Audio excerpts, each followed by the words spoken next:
Hey, what's going on, everybody? Hopefully, you're enjoying your day. Gonna come to you with some more, thoughts around the NFL. In particular, one person, Eric Bieniemy. So we kind of go through this every year with him, where everybody assumes he'll get a head coaching job at some point. But once again, another coaching carousel has come and gone. He's still not a head coach. In terms of minority hirings, we had one, D'Amico Ryans, who got the 6-year deal in Houston. So of course that's something to applaud for sure. Houston's had, their past couple of years in terms of David Culley, Lovie Smith, haven't had exactly the best experiences there in terms of minority hirings, but it looks like D'Amico Ryans is a guy that they are committed to. But then, instead of, celebrating that too much, a lot of the attention turned to Eric Bieniemy, who's coming off of another Super Bowl win with Kansas City as the offensive coordinator. But now it looks like he is going to be the next offensive coordinator for the Washington Commanders. It's not official yet.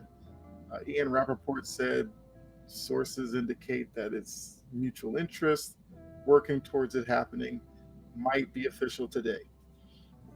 Seems like Washington, it was down to Bieniemy or Greg Roman. Greg Roman, former offensive coordinator with the Baltimore Ravens. So, seemingly, Bieniemy has gotten to the point where he either has identified or people have told him or whatever. He's read the tea leaves or whatever. And it seems like he has to move away from the Andy Reid shadow in order to get a legitimate shot at a head coaching job. Now, obviously, that does bring up a lot of issues within the NFL, which I'll get to shortly. But just looking at that on the surface, that he offensive coordinator, Andy Reid, Patrick Mahomes, seemingly it hasn't helped his record in terms of getting a head coaching job. Where you look around other places in the NFL, and that's gotten plenty of guys jobs. Josh McDaniels, he got, the Denver job, also the Raiders job, you could say, from being offensive coordinator for Tom Brady. Matt Nagy parlayed Kansas City offensive coordinator job into the Bears opportunity. Nathaniel Hackett last year was Aaron Rodgers, offensive coordinator, got the Denver job. So there's plenty of other, examples. I'm not going to run through all of those.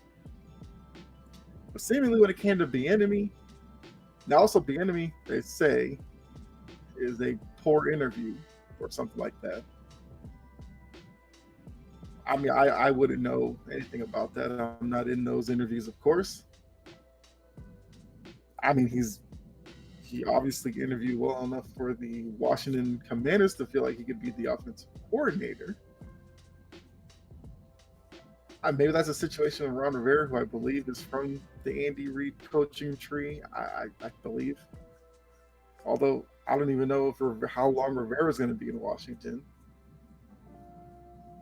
Now, for Bieniemy, this is a situation where, okay, if working under Andy Reid, working with Patrick Mahomes does me no good. He'll obviously in Washington get to call the shots, as Andy Reid put it. Hopefully, he goes somewhere where he can call the shots. You're looking at coaching under Ron Rivera with a starting quarterback of, Sam Howell at this point, unless they do something else. Because, they have Tyler Heineke. Taylor Heineke, sorry. But they still have Carson Wentz. I guess maybe Bieniemy will get to decide between the three of them who he wants to work with. I'm assuming Ron Rivera will give Bieniemy like full control of that side because we know Rivera's a defensive guy. but it it just raises larger questions about the whole hiring process, where Brandon Staley's of the world keep their job when they're viewed by a lot of the football media, football public, as incompetent. Where Bieniemy is going through this long grind to get to where he ultimately wants to be. Like I said, we all understand Rooney Rule, all that put in place to try to help this situation out. It's helped in certain aspects, I guess, but in other cases, to a lot of people, it's fallen flat. I'm one of those who says I see the purpose of the rule. I feel like it is doing what it was meant to do, which was to get minority people, get them a foot in the door where they get interviewed. In my eyes, I feel like without the Rooney Rule, it may be a million times worse than it is right now. To a lot of people, it is terrible right now in terms of minority hirings for head coaching jobs. So think about that. Without the Rooney Rule, it could be even worse than it is right now with the rule. So I'm not gonna bash the Rooney Rule. That's not what I'm gonna do. I'm going to quote, well, paraphrase, for David Tepper. You may not know who that is. He's the owner of the Carolina Panthers, took over for, what's his name? Trent, was it Richardson? I can't remember his first name, but Richardson, who got wrapped up in some, racial, I think, sexist type stuff or whatever. I can't remember. But David Tepper, about a month ago, I believe at this point, basically said his purpose as an owner is to break up the old boys network. The old boys network probably has a lot more to do with this issue in minority, hirings and all that as head coaches, because look around the league, there's a lot of owners that are old white men, like 70s, 80s, whatever. That case, those guys may be subconsciously, maybe they're just blatant with it, seemingly hire the same type of person on and on and on and on and on down the line. No matter the success rate, anything like that, they kind of stick to what they want. So the way I've always viewed it is, until that part of the NFL gets turned on its head, we're going to keep seeing instances like this. Because once Bieniemy gets a head coaching job, once again, if he ever does, but once he does, there'll be a new poster boy too. Minority coach who's supposedly rising up the ranks, but seems to be, looked over when it comes to head coaching jobs. The next guy could be Byron Leftwich, because to be honest with you, Byron Leftwich was the guy a couple of years ago seemed like slam dunk head coach. Then last year, with Brady going through all the stuff off the field, with the offensive line crumbling, Tampa Bay having a terrible season, Leftwich gets fired. I haven't heard his name in any of these openings for coordinator. Definitely not head coach, but I don't know. I don't even know where Byron Leftwich is right now. But just look at that situation. I feel like if Bieniemy gets a head coaching job, Leftwich will be the next guy that becomes the new Eric Bieniemy. Like, where's his opportunities and all that. So get back to the old boys network part of it.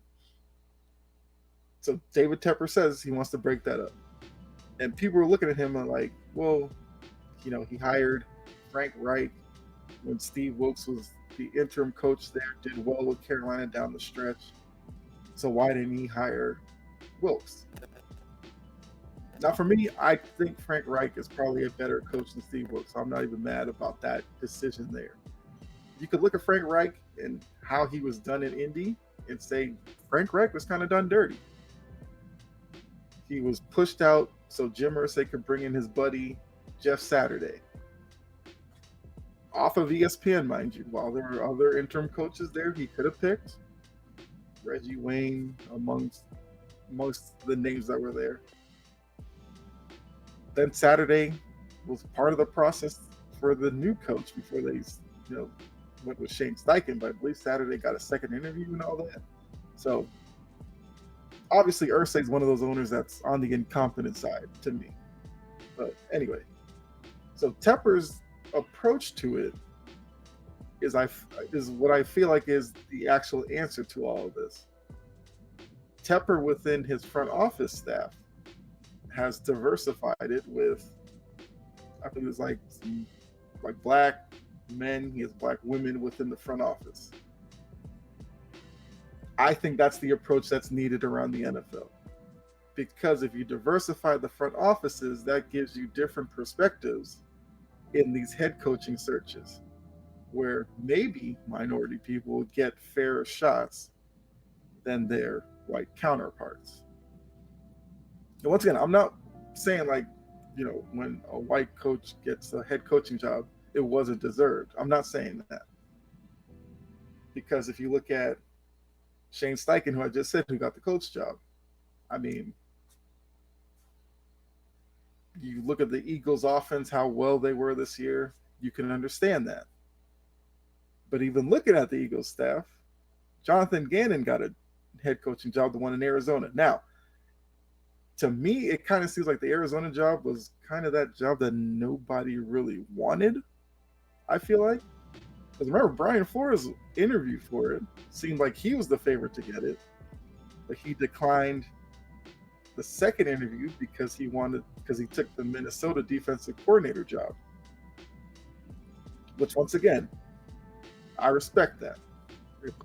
I believe Flores said he wanted to strengthen his profile or something as a defense coordinator, because in Pittsburgh, he was like a defensive assistant, linebacker coach type of thing. So now defense coordinator step up there.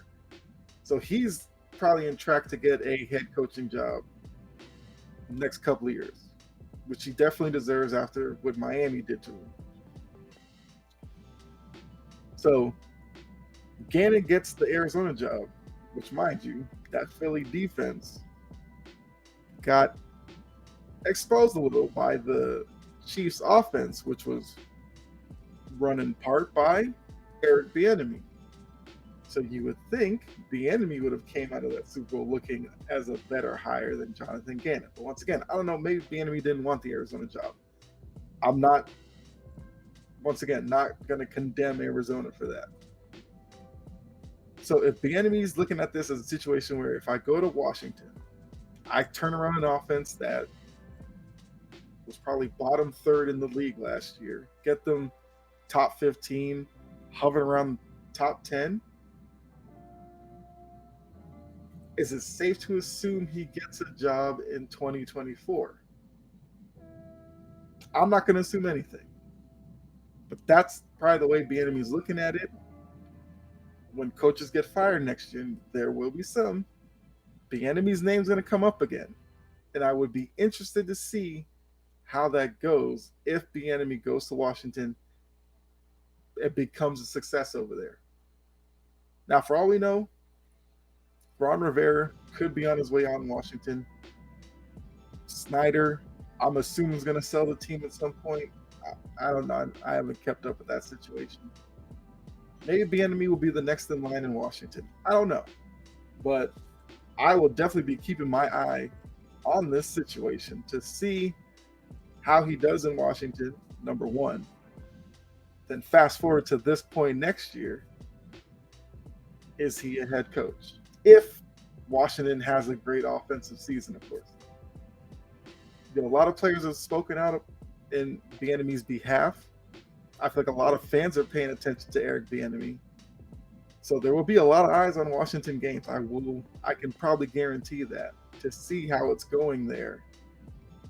Then next offseason to see where we are with Bieniemy. Because like I said, until he gets a head coaching job, Bieniemy is going to be the most talked about coordinator each offseason, to be honest with you. So once again, if David Tepper's approach to breaking out the old boys network and diversifying front offices catches on around the league, I do feel like minority hiring in the NFL will get exponentially better down the line. Now, it's not going to make, the present time or the past any better, but at least it's a reason to look towards the future. And right now, that's probably the best fans can hope for. So, with that, let me know down in the comment section what you think about Eric Bieniemy being passed over once again for a head coaching job. Let me know if you think David Tepper's approach to the old boys network is an effective one. Also, if you want to give, I guess, predictions for what Bieniemy will do in Washington, I mean, whatever you want to comment, do that down in the comments below. I will respond back to you for sure. Let's see. I will remember this, 12 months from now. We will see if Eric Bieniemy gets a head coaching job. But appreciate you guys. Thanks for tuning in. You already know what to do. Subscribe, leave a comment, hit the like button, all that good stuff. Really appreciate you guys. So thanks for that. And I'll catch you in the next episode. Oh, actually, before I get out of here, be safe out there. God bless. And I'll catch you next episode. All right. Have a good one.